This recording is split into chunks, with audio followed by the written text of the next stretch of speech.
حضرت سیدنا عمر رضی اللہ تعالی عنہ جلیل القدر ہستی ہیں جنہیں حضور علیہ السلام نے اللہ سے مانگ کے لیا۔ سارے صحابی رسول کریم صلی اللہ علیہ وآلہ وسلم کے مرید ہیں، لیکن جناب عمر میرے حضور کی مراد ہیں۔ 39 لوگ جب اسلام لا چکے، 39ویں شخص حضرت امیر حمزہ رضی اللہ تعالی عنہ تھے، اور ان کا ایمان لانا مسلمانوں کے لیے بہت بڑی ڈھارس اور بہت بڑے حوصلے کا سبب و ذریعہ بنا۔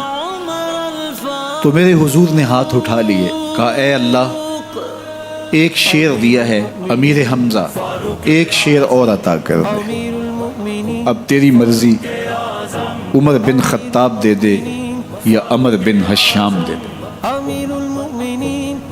حضور دعائیں مانگ رہے اور یہ ہاتھ میں تلوار لیے غیظ و غضب سے بھرے ہوئے گھر سے نکلتے ہیں کہ بانی اسلام کا چراغ ہی بجھا دینا ہے۔ راستے میں ایک صاحب ملے اور کہا کہ عمر، تیور کوئی اچھے نہیں لگتے، خیر تو ہے، کدھر جا رہے ہو؟ کہا چراغ اسلام بجھانے جا رہا ہوں، یہ روز کا مسئلہ ختم ہونے لگا ہے میرے ہاتھوں۔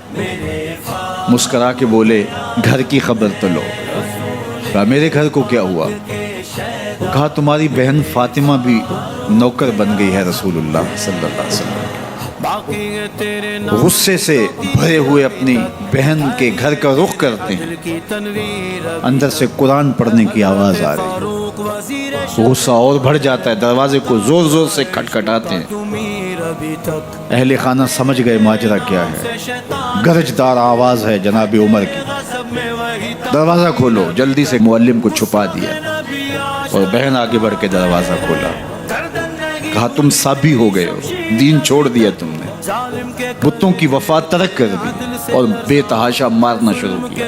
بہن کا سر پھٹ جاتا ہے، خون بہنے لگتا ہے اور یہ مارتے چلے جاتے ہیں۔ فاطمہ بنت خطاب بولی عمر تم خطاب کے بیٹے ہو، سنو میں بھی خطاب کی بیٹی، جو ظلم جو جبر کرنا ہے کرو، میں محمد عربی کا دامن نہیں چھوڑوں گی۔ سوچنے پہ مجبور ہو جاتے ہیں وہ کون سی طاقت ہے جس نے بجلیاں بھر دی اس کے اندر۔ کہا جو تم پڑھ رہے تھے مجھے بھی سنا سکتے ہو؟ کہا تمہیں غسل کرنا ہوگا۔ عمر اپنے بدن کو دھو رہے ہیں، میرا رب دل دھو رہا ہے۔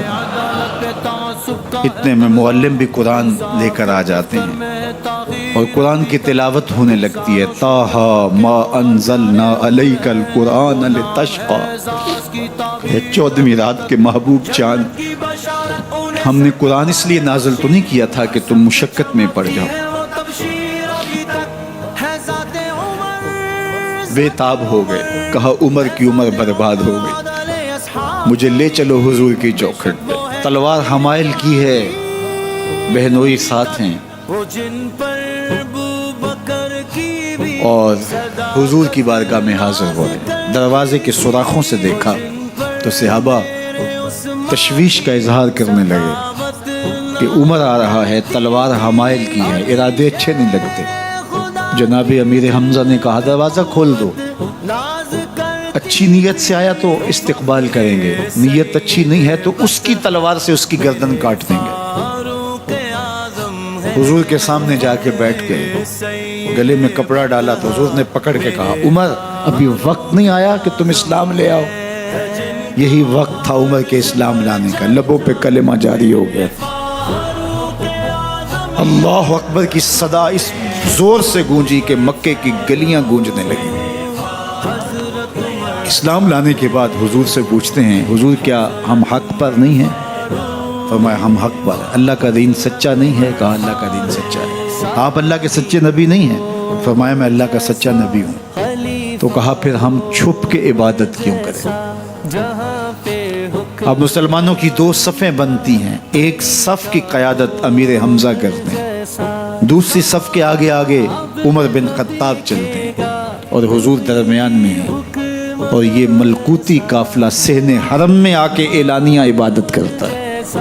حضرت عبداللہ ابن مسعود رضی اللہ تعالیٰ عنہ فرماتے ہیں عمر کا اسلام لانا اسلام کے لیے عزت کا سبب بنا، اسلام کے وقار کی علامت بن گیا۔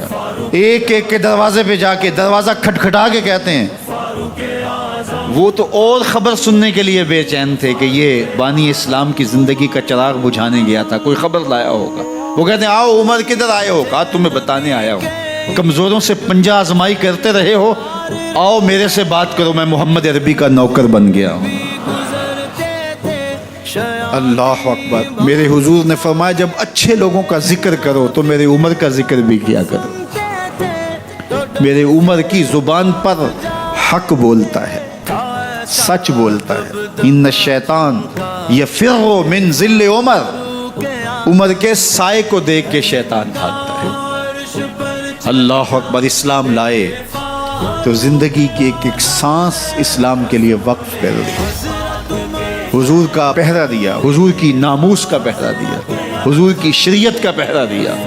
اسلامی فتوحات پھیلیں تو پھیلتی ہی چلی گئیں، کبھی مصر فتح ہو رہا ہے، کبھی ایران فتح ہو رہا ہے، آرمینیا تک مسلمانوں کی افواج پہنچتی ہیں۔